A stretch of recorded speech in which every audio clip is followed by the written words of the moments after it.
this is going to be more like a documentary. I want to hear your story.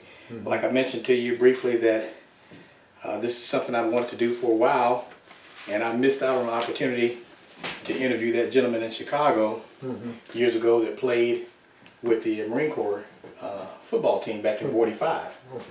And me being a veteran and hearing about how many World War II veterans are leaving every day and not getting able to capture their story, and now people are actually starting to do that. Yeah. Capture their story on film and footage, and in our community we've got a lot of stories that are going untold, and just not knowing about things. And knowing about the 5 stars, you know, you're the last surviving member of the 5 stars. So this is a great opportunity for us to kind of get some information about those different things and have a real live 5 star to tell us about it. Okay. And anyway, even down to that the place in Oak Ridge, the African American Museum. Then this footage can be used for the African American Museum to be in there, and you're a product of an HBCU. Right. So actually, when I was in college, I got a chance to go to Tuskegee. Okay. Back in the day, I was in the Navy ROTC, and I got a chance to go to Tuskegee. This was back in 1982, 83, and they had footage in the museum part hearing Dr. George Washington Carver speak about the peanut in the museum. So this is just an opportunity for us to do something like that in the big city of Harriman and capture your footage of you telling your story. Okay. So with that being said, I'm Greg Buckles, and I have the pleasure of being able to interview and talk to Mr. Curtis Anderson of Harriman, Tennessee. And there have been a few things that I've heard about you since I've been here, and I'm just honored to be able to give a chance to tell your story, let you tell your story, and me get a chance to just kind of guide my way through it. Got through it. So if you could tell us your name and when you were born, and about you, a little bit about you. My name is Curtis A. Anderson. I was born in July the 15th, 1929.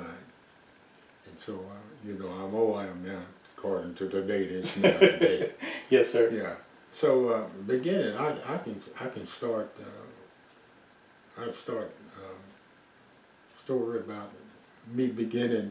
I would say the radio broadcast. I make start from there if it's necessary. Well, I'm gonna let you talk. I'm gonna guide you a little bit. But first of all, tell me about your upbringing here in Rome and in Harriman, because there's some historic schools. I've heard about the Campbell High School and just with integration, because you were born during segregation and things like that, and the Great Depression was during those eras in that time. So tell us about growing up here in Rome County and the integration with the schools. Okay, well, I was born, well, you know, I started school here in Harriman, and it was a Jameson school. Of course, I started when I was about 3 or 4 years of age, probably younger than that.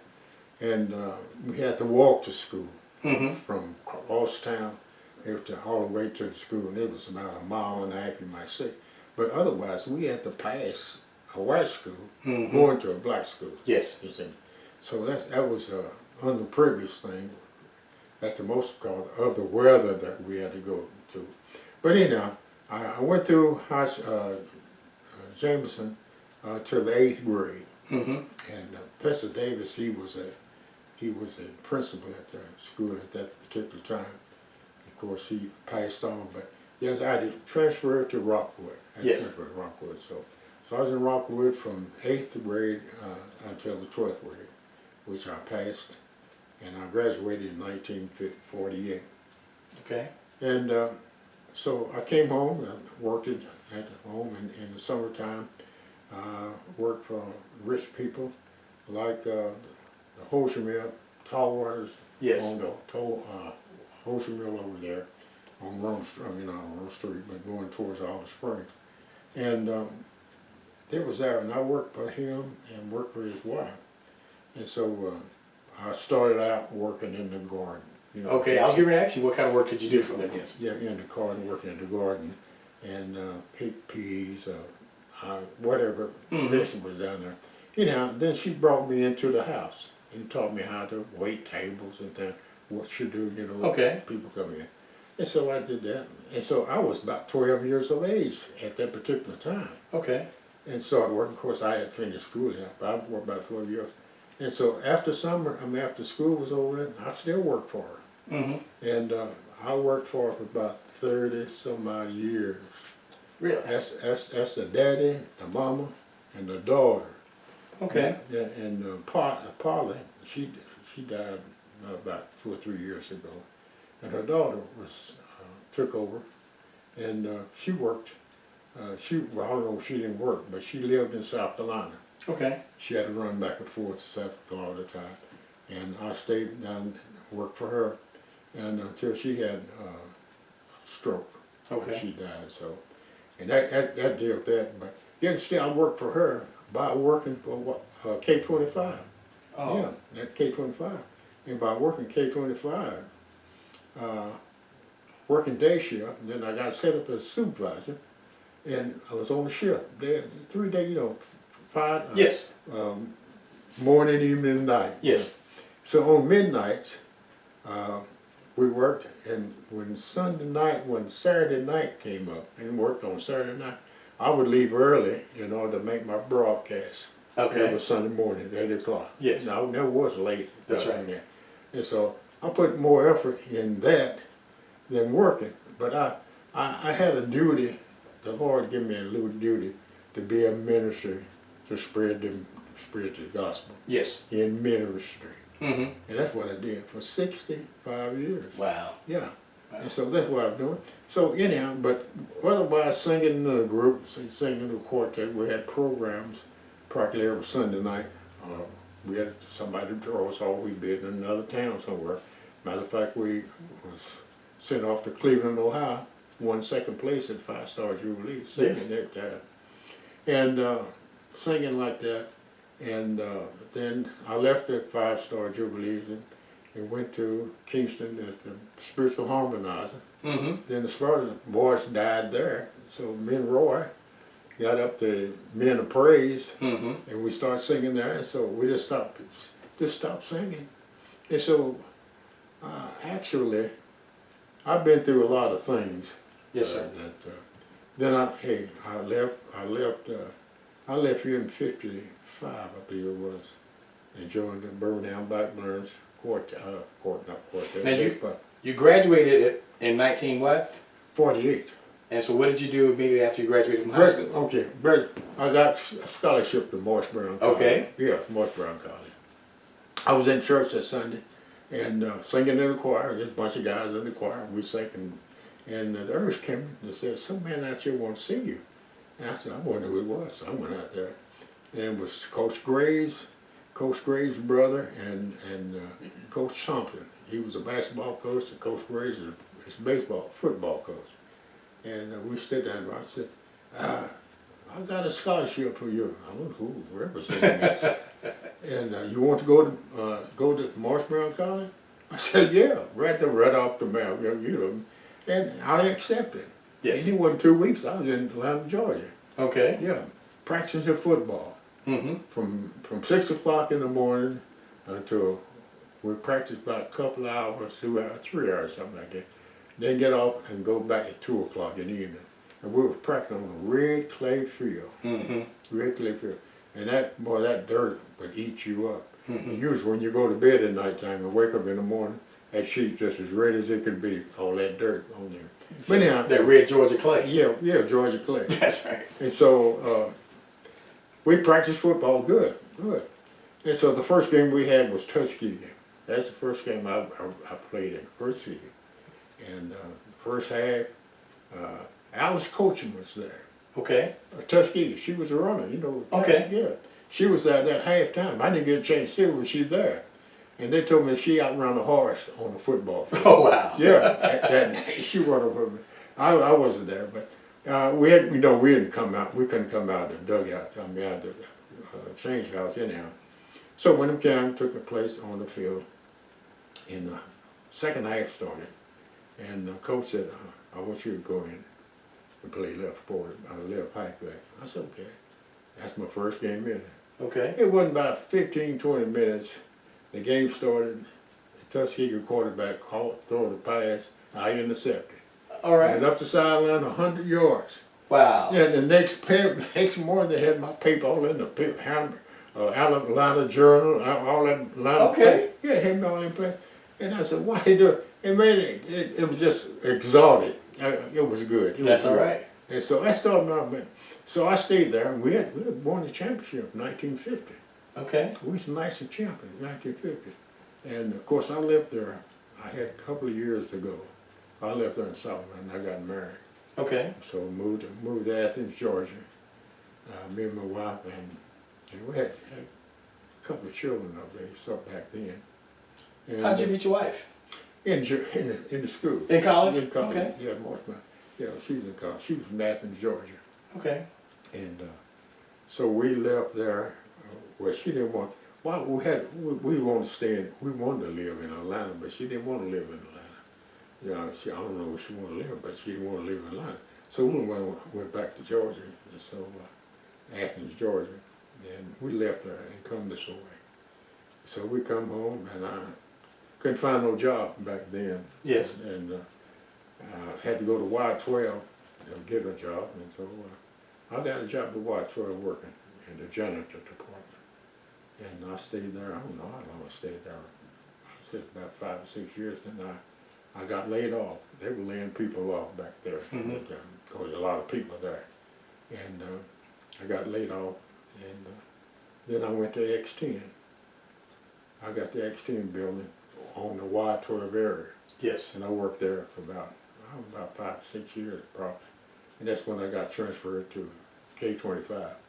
And I started working K25, and I was down there about 39 years, 30-some odd years, yeah. Now this Y12 and K25, do you know how it came about with some of these names? Because it sounds like you're speaking in code. This is all part of the secret city Yeah, where the nuclear sites. yeah, nuclear site now, yeah, well, I was still a janitor at Y12 back then. Mm-hmm. And then I got laid off, and then I went to X10. And this was in, I would say, I wouldn't say a physical. We were working with animals. Yes. Yeah, at the X10 in the Y12 area building. And so I stayed there and worked. And I was a waterman. I carried the water for all the ladies that took care of the rats. Changing rats, from one pen to another. And of course, they wanted me to do that, but no, not a rat back on my hand like that. and so These were the lab rats that they were experimenting. Yeah, you're right. Yes. Yeah. And so I worked with, there was a bunch of guys there. They all practically all dead. And so I left there and went to K25. And I started there as a operator in 929 building in Atlanta, K25. And I stayed there, well, I stayed there a long time, until I retired. I left there, well, the building that I worked in 929, I mean, the building shut down. And we had to move to another exit over where they make clean material and all this stuff that give you in your chest. And so I left there, and so I got set up as supervisor, as a waste manager, foreman. Okay. And I guess I had around about 16 guys that I had to supervise. Okay. Yeah, and they were good. And so we all supervised until I retired in 1960. I retired in 1962, I believe it was. 1962? Yeah. Okay. No, 1992. 1992. 1992. I retired in 92. And so I've been here ever since. Right. And so then we come down, we start singing, Roy and we all start singing. Well, I was with the Five Stars. I come back, I sang with them. I left them like I told you before. Then went to the Men of Praise, not the Men of Praise, Spiritual Harmonizer, Men of Praise, and I just been here thinking about the times I've been through with singing, traveling, and it's off and on. Yeah. the Five Stars. When did you all? Do you remember when you all started the group Five Star? 1958. 1958. Yeah, somewhere along there. Mm-hmm. Can you name the original members that started with you? How did y'all come up with the name Five Stars? Five Stars, five boys started. Okay. And they were? Claude Johnson, Okay. Claude Johnson, and David Goins, and a bunch of boys. I'm trying to think. David's brother. It's a Thompson, lived up on the hill there. I can't think what his first name was. And then myself. That was three. There's three of us. And Butcher. I'm trying to think of Dave Butcher's brother's name. Thurman. Thurman Butcher. Yeah, Thurman. Yeah. And all five of us we began. And Charlie Douglas. No. He wasn't the original. No, he wasn't the original. Okay. No, Charlie wasn't the original. No, just Okay. the five. We the Five Stars. So Claude Johnson, David Goins, Thompson, Yeah. and Buttram, And, yeah, and then Curtis Anderson. Right. Mm-hmm. That was it. Five Stars. Okay. Five Stars. Five Stars. We started there. Okay. Yeah. Now tell me about this. I've heard rumors about what happened with that contest. Up in what's your side of the story of that contest up there in Cleveland, Ohio. in Cleveland, Ohio? Well, Stage fright, or did something happen that you remember special that happened that night? I can't remember. If there's anything. The rumor I heard was that some of the guys were scared and somebody had to come in there and sing or whatever and end up coming back with the trophy. No. Stage fright. No, we're the original. We're the original. The originals. No, the original. Yeah, we're Okay. there. Okay. Yeah. We're the original. Okay. Yeah. Well, the reason why I said about the reason Thurman Butcher, Mm-hmm. when he came back, he got killed. I heard, yes. Yeah, his girlfriend stabbed him, Mm-hmm. and that was that. But I've seen movies like the Five Heartbeats movie that's a rendition of I guess like the Dales. You've seen movies with the Temptations, and how they've traveled like that, and they had different issues with civil rights or segregation, and different stories like that. Did you all encounter anything like that, Five Stars? Because you all were right here in the South as well. yeah, we're right here. What kind of obstacles did you all face, or is there anything that happened that you can remember, an incident with you all going to sing in these small towns and small communities? No, we didn't have no incident in the small towns because we was all going to black churches. Mm-hmm. And of course, we had to do it with many white churches we saw here in Harriman, and on our way to Spring City, there was a white church there. We was out twice. Mm-hmm. And then in Emerald Gap is a little small church where Pat Taylor lived. Yes. We sung there regularly. Okay. Yeah, practically on Saturday nights and probably Sunday. And they really enjoyed us. Mm-hmm. I sang it. And I was surprised at. And they call us back. Call us back. Yeah, we were just, hey. We sang all in Tennessee, like Dayton, Sweetwater, Athens, Madisonville, all of it. And now today, what encues me about, I can go anywhere and be in the church somewhere, Yes, sir. and a lady walk up to me. I ain't Miss Dancer, and singing. Yes. They remember. Yes. And I can remember. Mm-hmm. Yeah, and I love that. Yes. Because you showed your love for people. Yeah, I said, I didn't tell her I don't remember. Yes. I said, good to see you. Yes. Yes. Yeah, and that's what enthused me about singing so much. Yes. It's not insurance. It's not pride I'm taking. That's right. You're spreading God's word. That's right. Yeah, that was mine. I forget about pride. It's not good for you. That's right. That's right. So that was good. Well, we just recently, last Saturday, we celebrated what do they call it?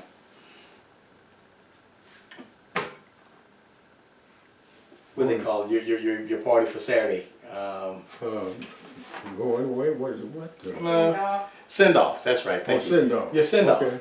It's your send off. Yeah. I got a chance to. I'll show you later some of the comments that people said about you. Okay. But your nephew and several other guys, Marvin. you know, Marvin and Spence.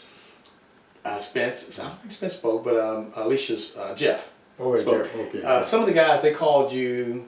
Some of the guys called you a man's man. So I want to ask you your thoughts about that.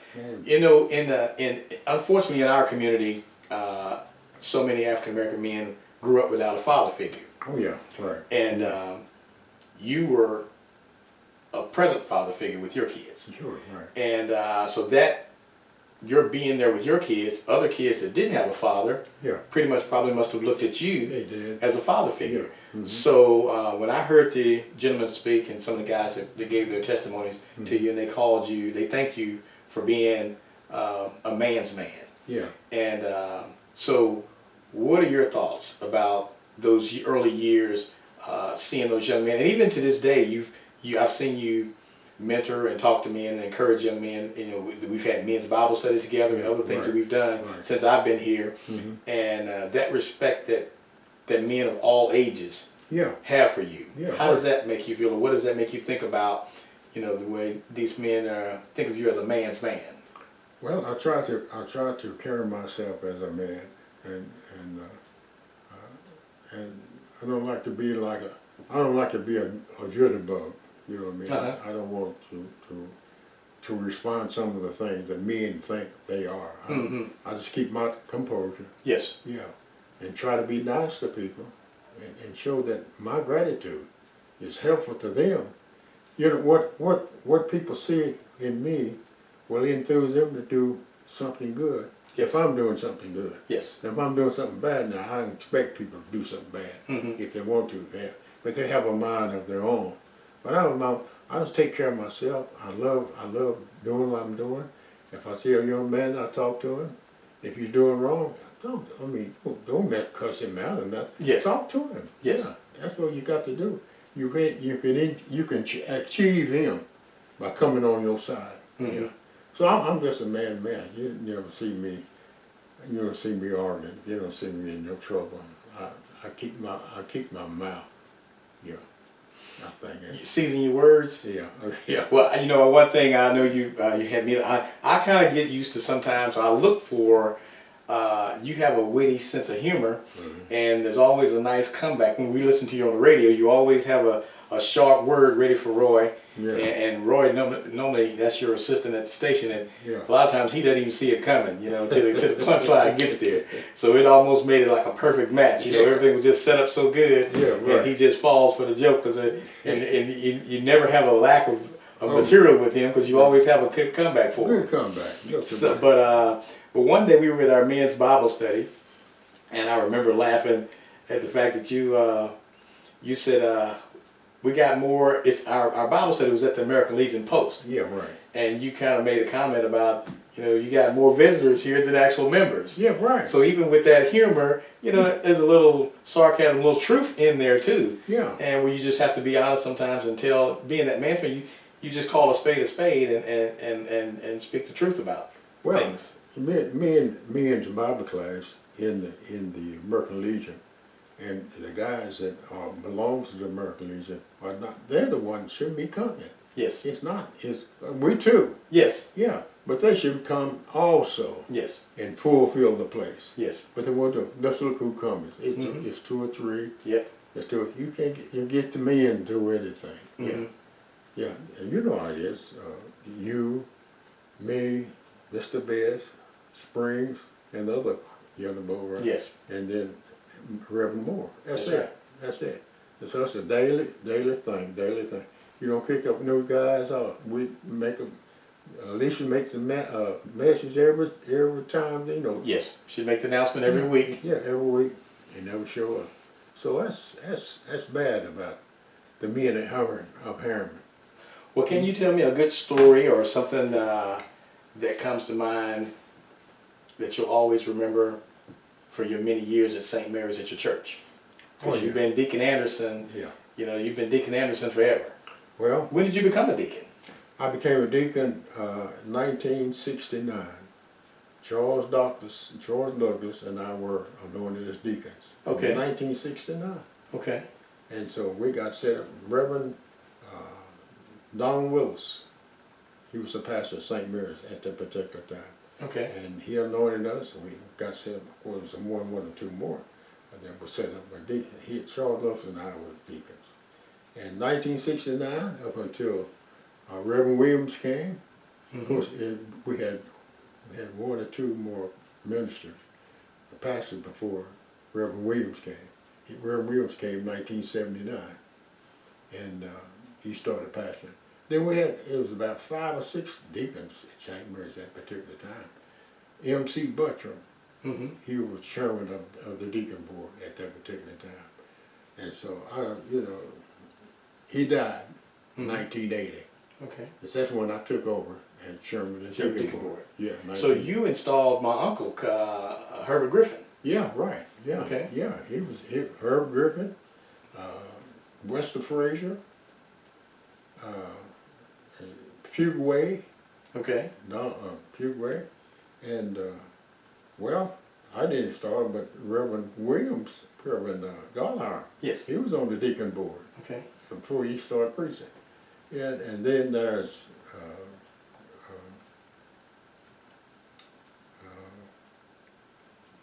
it's a boy in Rockwood.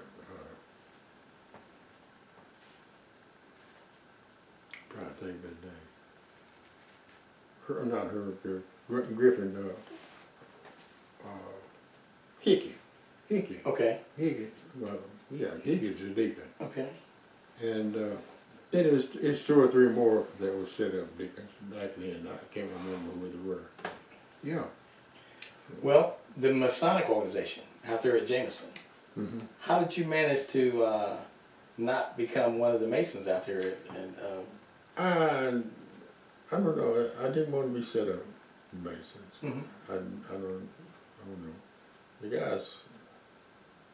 There was a lot of things going on between the Masons, Okay. Things that wasn't meeting up with the Masons. I knew my father was a Mason, and he even gave me some rings that he wore. I got one with that now, but I never did want to be over it. Speaking of your father, tell me a few things about your father. I've seen a picture of some of the original members of the American Legion. Yeah. And if you could tell me your father's name, because he, along with a few others, about 7 or 8 men, were some of the one of the original pictures of the military veterans for the American Legion post here. Preston Anderson, that was his name, Reverend Preston Anderson. Reverend Preston Anderson. Yeah, he was he was the chairman, not the chairman, but he was a spiritual leader of the chaplain. Yes. Chaplain. He was chaplain of the American Legion. There was probably you won't know that. There was Jack Boyd. I got a picture of all these guys. Yeah, I've seen the picture. My great grandfather. Was he on there? Yeah, he was on the picture. Yes. Raymond Eskridge. Raymond Eskridge. Yep. Yeah, Raymond Eskridge. Boy, there was Robert Lyles. Robert Lyles, the members of the Music Secretary. There was Robert Mosley. And then there was a lot of guys in there. Well, there's a guy we call Horn, Jimmy, I don't know Jimmy Rollins, I believe. I can't think of some of the guys. I gotta remember, yeah. Well, you've got grandchildren. Yeah. And great-grandchildren. And this footage, we're hoping to have this footage to be able to pass down from one generation to the next. And so those great-grandchildren that aren't old enough to maybe know you as well as your children and your grandchildren have, is there a word of wisdom that you can look in the camera and say, well, you want to share to that next generation? My grandfather, my mother's father passed when I was 6 or 7, and I still just have fond memories of being in Roxy, Mississippi, just standing beside him and Yeah. playing with my little wooden Yeah. toy, with a little wooden horse toy back then, and even playing around the stove Yeah. at that house back then with my grandfather. And now that I have grandchildren, I'm trying to do what the word says, leave an inheritance for my children's children. And sometimes money is not necessarily the best thing. I mean, you know, there's more to an inheritance than just money. So any kind of words of wisdom that you can share with this, that you can leave on tape for the next generation behind you of Anderson, men and women.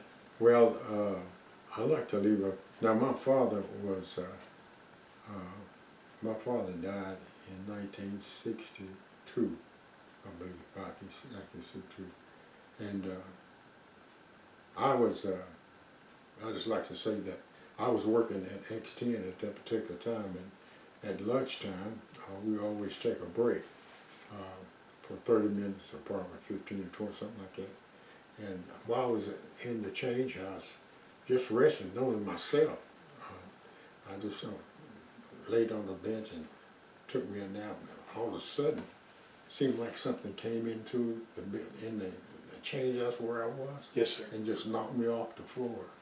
Just like that. And I looked around, I thought some of the guys were playing, and it wasn't. It was just a sign that something had happened. And it wasn't 15 minutes, the phone was ringing downstairs. Mm-hmm. And someone came up to me and said, your father just had a heart attack in Knoxville. That was back in 1962. And so that kind of disturbs me.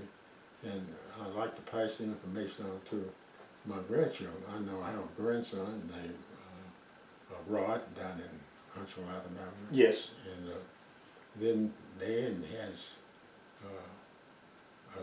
two boys. Of course, one of them could hear, but you know what happened to him. Yes, sir. And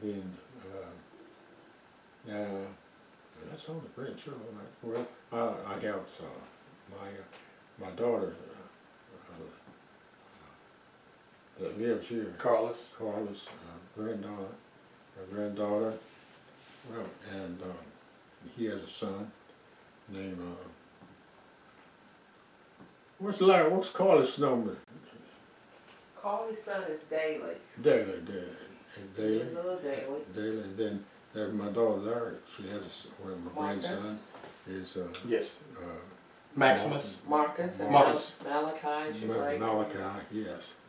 So it passed the generation, passed on the generation. And children ought to learn their parents, who their parents are, and then the parents ought to relate to them who they are. Some of the children don't know who their parents are. Okay. In regards, you see them every day, and then they don't tend to children. You know, if you can find a lot of children pass you today and know you, but don't say a word to you, won't speak to you, and won't even look at you, and want to know. I have some children work in church. They'll pass you and won't say anything, and they don't know I'm a deacon. I don't know I'm a chairman of the deacon board or nothing. See, all the children don't know these things. They don't have respect for their elders or their None positions. whatsoever. Yeah. And that's the way the thing are today.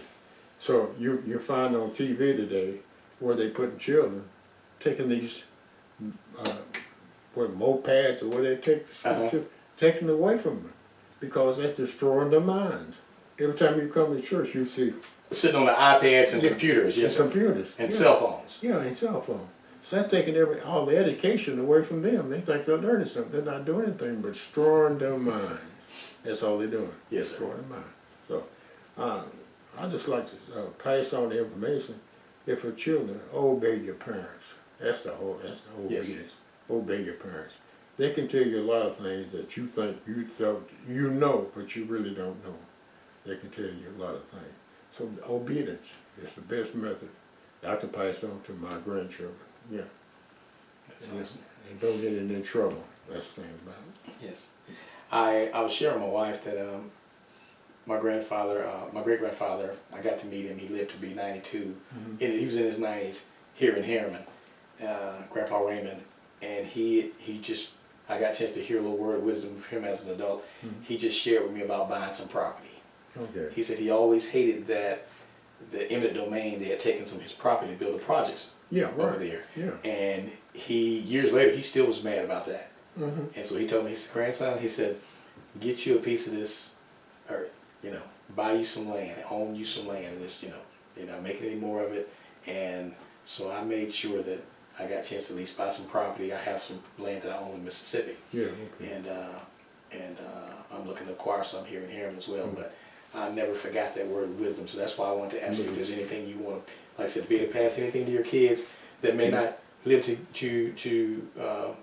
hear it from you directly, but if there's any way they can see that footage, like I say, these great grandchildren of George Washington Carver, they can hear his stories when they go down to Tuskegee. Oh, And yeah, right. Hear Yeah. something of some kind of nugget from him. Mhm. So that was one of my questions I definitely wanted to ask you Yeah. to see if you had anything you want to share to your great grands or your kids or whatever. Well, not really. Since school closed up in Rockwood, '65, I think it was, and as a matter of fact, I didn't have any grandchildren going to school down there. That was I had my sisters, my two sisters, three sisters went to school in Rockwood, and they all finished there and had children.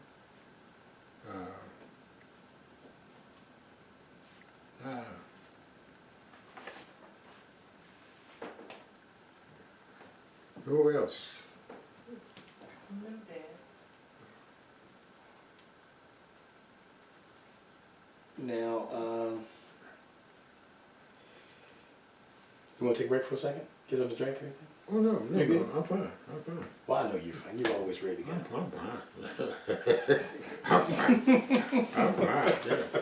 I just hope I'm doing the thing. I mean, Oh, no, this is you. I'm I'm just hitting some bullet points here, and like I said, there's things I thought about in my mind I wanted to ask you, and that was one about the men's men, and something to share with your your children's children, because I know I think about inheritance and legacy and things like that, and what to do.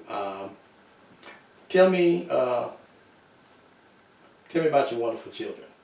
Because I've got 4 children. I've been blessed to have 4 children, and they're all different. Oh yeah. And they're all different. And I guess I'm kind of biased in my own little opinion. Like, this is not my interview. This is your interview. But I know sometimes people say,